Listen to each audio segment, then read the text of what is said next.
Okay, in this final lesson we're going to look how to resize these images and get them ready for print or possibly for online use. Now it's very simple to do. We go up to the image at the top here and we go to image size. This is really the only place that we need to work with here. And now we are able to choose dimensions and resolutions. Again, on the Shooter website there's some really good detailed information about how all of these settings work and what you need to know for doing some much more detailed work. But for right now we're just going to do some very simple and basic settings for people who are new to photography. Okay, we can see here that we've got a full-size image. It's at 34 megabytes at its full size. We can see that at the top. And we have a pixel dimension of 4000 by 3000. That is the size that the actual camera has shot it at. And we can see here we have different centimeters and pixels. Now this is really what matters, because quite often publications will ask you for an image that is 300 dots per inch. And here is where we would change that.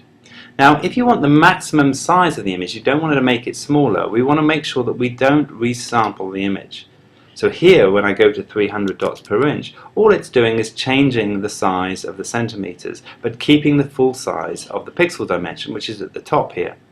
So basically, all you need to know, that might sound a little complicated, but all you need to do is to make sure you don't click the resample image if you want to retain the biggest quality possible. Now normally when you're sending it to a print publication, you will want to do that. You'll want to keep it as large as possible. So we're setting it here as a resolution of 300. But we're making sure we keep the pixel dimension as it was.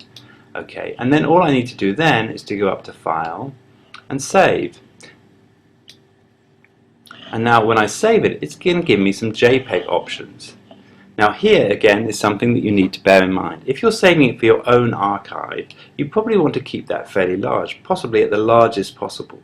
But if you need to send it by email, you're going to try and bring it down to maybe about 7 or 8.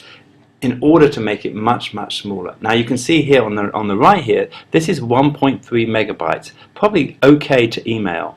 But if I go up to the full size here, it's going to pop right back up to 4.6 megabytes, so much bigger. Still emailable, but if you've got a load of images to send, it's going to take a long time. So we probably won't need to do much more than just bring it down to about 8. Just make it that little bit smaller, and then it's easy to send.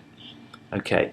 Now if you're going to go for a website or you want to send somebody just a preview of your image, what you're going to do is to go up to Image and Image Size, and now we are going to resample it. We're going to resize it and make it smaller. So I'm going to click here for Resample, and then I'm going to change the size.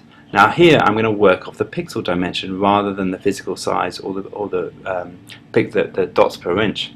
So up here I'm going to change this down to 1000 pixels. That's pretty well as big as you're ever going to want it on a screen. And down here I'm going to do something that's quite important. So because I'm going to make it smaller, I'm going to try and do a sharpener here for reduction. That means as I make it smaller, it's going to get a little bit softer, but what I'm going to do is counteract that by putting a little bit of sharpener into it to make sure that I don't lose the sharpness of the image. So here I'm going down to sharpener, best for reduction, and press OK, and you're going to see it's going to come up much smaller. Now again I need to save that. And again it's going to ask me for this. Now you can see now it's gone right down to 209K. That's about 1/5 of a megabyte at 8. If I went up to the full size here, it's well nearly at about 700K, sorry. So I would probably again bring it down to about 8 or 7, and that's going to keep the size reasonably small. It's going to produce a nice image that will be able to be seen on screen, so it's going to go up to 1000 pixels. And let me just press that. Let me just give you an idea of what 1000. If I double click on the magnifying glass, it's going to give me 100% view. And you can see here, you know, the quality is fine for a screen. And we only want it bigger than that if we're going to go to print. Okay, that's it for this class.